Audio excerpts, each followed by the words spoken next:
What's up my family, it's Kiahonfire and welcome back to another video. Today we are on Conan Exiles and we're going to be looking into more purges. So these are purges in the north, so this includes the snow area, the tundra where the Forgotten Clan is, and the top of the volcano one. There's quite a few purges there, but I thought I'd cover them all in one kind of video because some of them are really scattered out. But I'll explain each and every one of them, what you can expect to get, and give you a preview of how it's like. So if you don't know what kind of area I mean, on this map right here with all the little purges, you can see this kind of area where you have this purge, that purge, this purge, that purge, this purge, that purge, and that purge, and that purge, and that purge.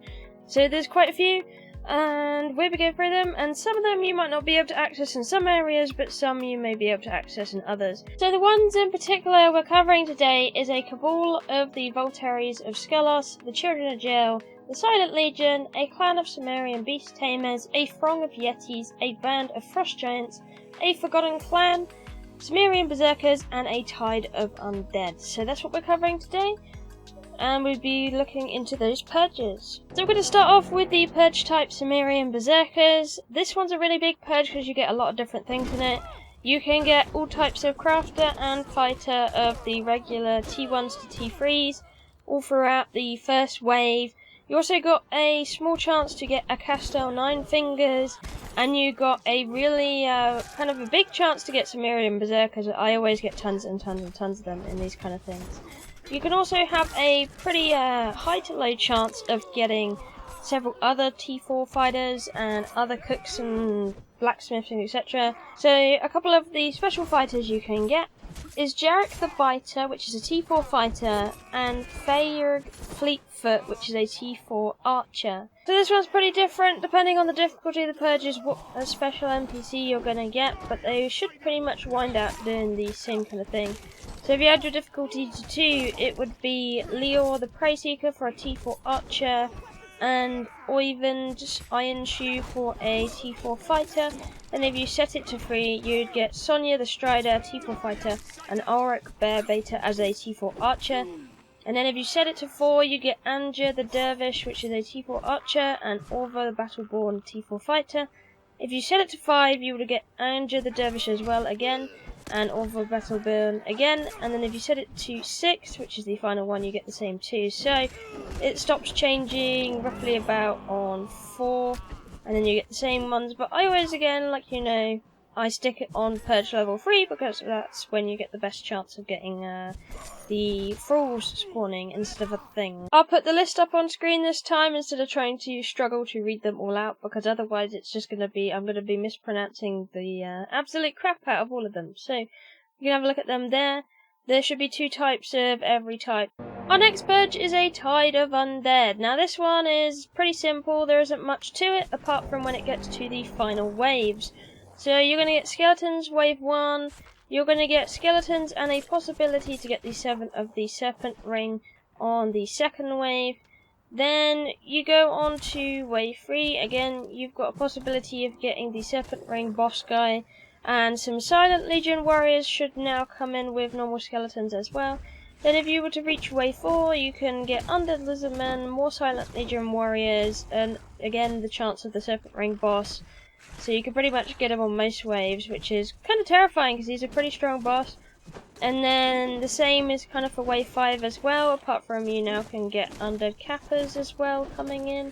And then for wave 6, if you ever reach that one, you can also get some more Undead Lizardman, Silent Legion warriors, and the boss. And there is a big chance to get the Undead Dragon as well, if you set your purge level to 6. Now we move on to our next purge, a clan of Sumerian beast tamers. I really like this purge actually, it can produce a lot of really good things in it. And we'll be looking at it today. As always, it's going to provide a really nice list of crafters, 2 of each type, some Ymir priests in there, armorers, smatters, cooks, taskmasters, etc. All those nice things that people like to get. Then there is also chances to get the archers from 1 to 3. There's a big chance you'll always get those. There's also a pretty good chance you'll get a dragon hatchling as well. Elks, forest kings, mammoths, Marcus, Bane of Beasts, and Wolves. There's a massive chance on Wolves, so you should get quite a few Wolves, because it's nearly 50% of those that you can get a chance on. And I'll give you a show of the crafters list right here, so you can have a look through them. There's some really good ones in there. So there's like some really good armors that you might need to make special kind of armors, and then you can use the blacksmiths to make the legendary repair kit, so there's all of those. Wave 2 gets a bit more spicy because then you get a little bit more chance to get different bits and bobs. You won't get any special crafters in this round, but you do have a chance to get special fighters actually. You can get Beast Tamer Frida, Beast Tamer Alfron, Beast Tamer Varet, Korgmag Beastblood, Lesteret the Unseen Hero. So you can get all of those kind of fighters for this round as well. Now when it reaches wave 4, because wave 3 is pretty much the same as wave 1, you get a special chance of getting a white dragon. That is the white dragon boss. And you can also have a chance of getting mammoths as well now, as well as all these same crafters you could get before from the purge thralls. So that's pretty much the same stuff there, but the scary chance of getting a big dragon coming to your house. Our next one is the Forgotten Clan. You got a chance to get skeletons, T1 fighters, and T1 archers, 2 T2 in this one on the first wave. So it's not really big on that wave. Then there's also a chance to get T1 fighters armed with fire orbs on the second wave. It's quite a slow purge actually with this one. It's quite a low level purge. So you go through that, and then there are some chances to also get some special NPCs in this one as well, like normal. As you go throughout the waves, more T2 and T3 archers and fighters are going to come through as well, and of course those random skeletons. You can get the following crafters on this list. Some of them might be the same as the others because they're regional kind of purge NPCs, give you that kind of idea. So that's what the list is that you can get. There's also a chance to get whites in this one, as well as a special NPC, which you'll need to be careful of. But pretty much it's the same salt in this one. It's not too much different. I know the wiki doesn't have some right information on it that I've seen already, so just be careful what you believe on the wiki, because it does say you get imps in this one, and I have never seen an imp. I've tried it out 10 times, and there was not one imp in there, so there was no imps. And it says there's a 98% chance to get it. No, that's not true. So that's kind of what you'll get. Mostly expect basic fighters and archers. I wouldn't get too overly excited about a Forgotten Clan purge. They're not too exciting. Apart from if you're going to get any of the crafters in here, that's kind of nice. The next purge is a band of frost giants. You can get frost giants in this one, and a random mixture of things. Scary thing I found about the frost giant purge though is you get a lot of sabertooth, and I mean a lot. When you go past wave 2 you start getting a lot more of them. You can even get purely sabertooth for one round, which is kind of harsh. There's also a 2.2% chance to get a monstrous sabertooth, which is even worse because those hit like a truck. It's pretty much the same source for wave 3 as well, and it doesn't really change past wave 4 either. But when you start dipping into wave 5, you got a chance to get Harunga of the Frost, which is a boss frost giant. He has roughly under 10k HP, so he can hurt, but he's not too bad to be honest. And then on wave 6 there is a small chance to get mammoths as well, although I've had a wave 6 that entirely consisted of mammoths before, so I don't know about the 0.5 chance that has been posted on the wiki again. I'm not sure about those percentages on there, because sometimes when I do these purge tests, they don't quite add up right. So take it with a pinch of salt if you do go onto the wiki and read about the percentages on there. You'll get the best kind of idea if you test it out yourself, or you just watch this video and see what came out of these kind of testing results, or just take my word for it. The next one we're going on to is the Silent Legion purge. Now this has changed quite a lot since the last time I used to live in the crevice, because I used to only get Silent Legion skeletons. But nowadays you seem to just get skeletons on wave 1, you mostly just get skeletons on wave 2, and then when you go to wave 3 you get a lot more whites than you used to. So there's a lot of whites, a lot of skeletons you can also get. Then on wave 4 it spices it up a little bit more. You get the whites and Silent Legion warriors, and that's pretty much what you will receive. Same for wave 5.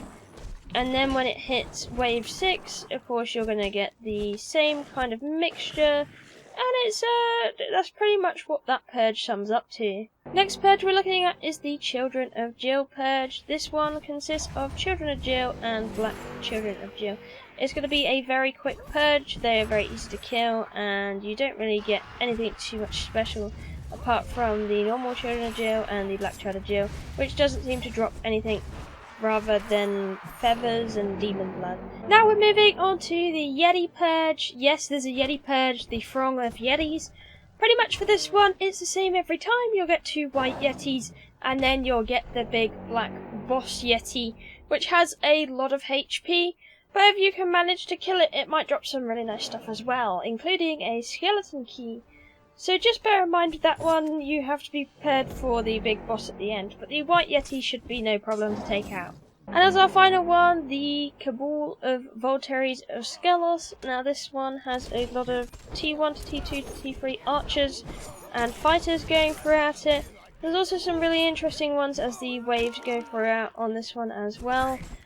When you get to about wave 3 though, that's when it starts getting a little bit more exciting. You've got a chance to get S Flickertongue, which is a T4 fighter, which may I say is a really nice T4 fighter. Then you got a chance to get the Aldea of the Gloom, which is a T4 archer as well in that round, and just some more normal fighters in that one. But may I say the fighters in this purge actually really hurt, they hit really hard, so just be careful with that as well. And then we get into wave 4, and we got a bunch of crafters that you can get, as well as T2 to T3 archers and fighters. So you can see on the list here, this is what you can get. You can also get a mixture of Yogg and Set priests in this as well, which I thought was really nice. And there's even some Decado priests in there as well, if you wanted some of the named purge priests in there. When you hit wave 5 though, you got another chance to get a couple of special NPCs in there. You got a chance to get Hackers the Bane, which is a T4 archer, and Zarist the Blade, which is a T4 fighter. Moving on to wave 6, again you got a chance to pick up some nice crafting thralls, some special NPCs in there, maybe some whites as well. Then when you move to wave 7, if you get that far, you got a chance to get a T4 fighter, Esk of the Brood, and Nessa of the Brood, which is a fighter archer. And then when we go into wave 8, it's the same kind of crafters, but apparently you got a chance to get Undertiner, Lizardman, and Skeleton. Although again, I got all the way to this wave about 10 times and I never saw any of those kind of things. But you never know, you might get lucky. But when we get all the way to the final wave, which is wave 9, you got a chance to get Broodwarden Raze, which is a tier 4 fighter, and Broodwarden Velista, which is a T4 archer. And some of the fighters in here are actually really good, and I definitely recommend capturing them if you have the chance to. Now, if you want an idea where I built to try and get most of the purges coming to me, I built right here on the map near the Islet Lake. That way I could get several of the Arctic purges coming to me. The only ones I wasn't really in range for was the Voltaire of Skelos one up there, and the Jill one. But apart from that, all the other purges I mentioned, I'm in range for when I'm living right here. So if you are interested in some of those purges and you just are kind of aiming to get those kind of purges, living here is a really good idea, unless you want to attract the other ones. The Frogmouth Yeti seemed to be quite rare when I did try them out, when I was just surfing through purges, but apart from that, the other ones came pretty consistently. So that's kind of what you're looking at, and that's the purges in the north. I hope it helps you out, and if you want to see some other purge guides, you can look at my previous, which was the Highlands one, which explains a few of the Highland purges that you can get. That will be really good to look at, and there's some really good thralls in some of these purges. But anyway, thank you for watching, love you all, and I'll see you in the next one. Bye bye!